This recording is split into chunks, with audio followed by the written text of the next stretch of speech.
Auteur du pénalty raté ayant provoqué l'élimination de l'équipe de France face à la Suisse en 8e de finale de l'Euro, le joueur Kylian Mbappé subit depuis peu une avalanche de propos racistes sur les réseaux sociaux. Nous avons demandé aux Français, à des passants, ce qu'ils en pensent. Est-ce que vous êtes choqué du déferlement de haine qu'a subi Mbappé sur les réseaux sociaux ? Oui, je suis très choquée de ce qui s'est passé parce que je trouve que ça a pris une trop grande ampleur pour ce que c'est en fait. Après tout, c'est du foot. C'est pas parce qu'il est connu que voilà, c'est quand même son métier. Il travaille tous les jours. Ils ont des entraînements et en fait, un match, ça se décide pas. Ils donnent tout leur possible. Ils ont des stratégies et puis c'est la chance aussi au bout d'un moment. Voilà. Non, franchement, je suis pas choqué parce que on va dire c'est un petit peu dans la mentalité française de malgré tout le bien qu'un joueur peut faire ou qu'une personne peut faire, il suffit d'un seul faux pas et encore là c'était pas vraiment un faux pas puisque ça arrive de rater, surtout que c'est un jeune joueur, c'était l'un de ses premiers tirs au but qu'il a fait dans sa carrière, donc c'est un petit peu normal. Après bon, Mbappé c'est quelqu'un qui a demandé des responsabilités comme il a voulu. Au final on lui a donné le dernier tir et au final il a foiré. Bon après c'est la vie, hein. C'est comme ça, hein. Genre, des fois on rate, des fois on gagne, c'est comme ça. Êtes-vous choqué du déferlement de haine qu'a subi Mbappé sur les réseaux sociaux ? Mais je savais pas qu'il avait subi un truc. J'ai pas suivi moi. Vous ne saviez pas ? Non. Il s'est fait insulter de singe. Ah ça c'est pas normal par contre. Parce qu'il a raté un penalty. Oui non mais ça je sais bien, j'étais au courant, je suis informée qu'il a raté un penalty, mais je ne savais pas qu'il avait subi des menaces, un déferlement de critiques à son égard parce qu'il a raté un penalty. C'est ça arrive. C'est le meilleur attaquant au monde, donc on peut bien lui pardonner pour une fois qu'il n'a pas contribué à la victoire de la France. L'erreur est humaine. Donc ce qu'il faut retenir, c'est ce qu'il a fait auparavant. Donc si la France a gagné la Coupe du Monde, il a bien contribué à la victoire de à la Coupe du Monde de la France. Et j'en passe. Voilà. Donc pourquoi tant l'erreur est humaine, tout le monde fait des erreurs. Donc pour vous, il ne méritait pas ça ? Non, du tout. Non. En vrai, non. C'était attendu, genre en mode. C'est des trucs qui arrivent dans le foot. Enfin, c'est pas normal, mais on va dire dans le contexte du foot, ça arrive tout le temps. Donc en vrai, non, pas vraiment.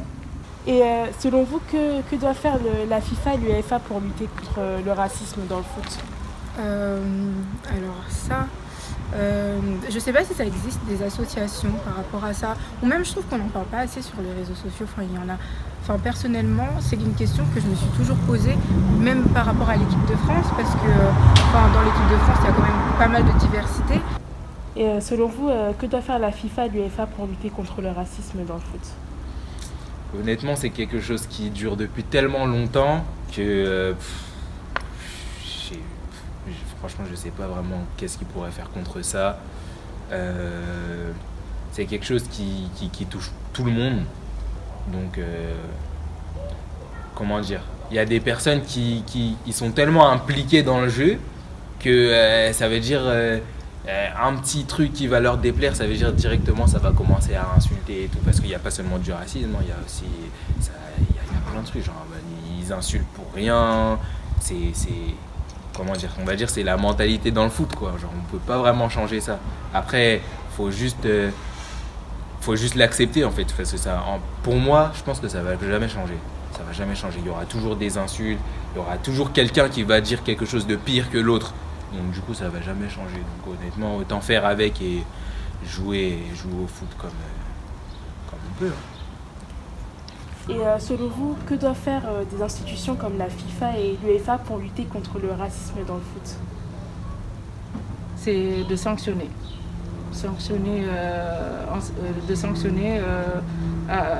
Dès qu'il y a une personne qui insulte un footballeur sur le terrain ou qui fait des gestes comme les gestes de singe, il faut condamner fermement ce genre d'acte, tout simplement. en interdisant, par exemple, en interdisant ces gens-là d'accéder au stade, d'accéder dans les stades, d'accéder à certains événements sportifs. En tous les cas, il faut les interdire, ces gens-là. Et selon vous, que doit faire la FIFA et l'UEFA pour lutter contre le racisme dans le foot? Je pense pas qu'ils peuvent vraiment faire quelque chose parce qu'en soi, c'est le comportement des supporters. C'est pas comme si on pouvait contrôler les humains. Donc derrière, je sais pas s'ils peuvent vraiment faire quelque chose pour ça, mais s'ils trouvent une solution, c'est bien, hein, mais je pense pas qu'il y en ait une. Je sais pas. Ce mardi 6 juillet, le parquet de Paris a ouvert une enquête notamment pour injures publiques à caractère raciste. Les investigations qui doivent permettre d'identifier les auteurs des messages haineux ont été confiées à l'Office central de lutte contre la criminalité liée aux technologies de l'information et de la communication.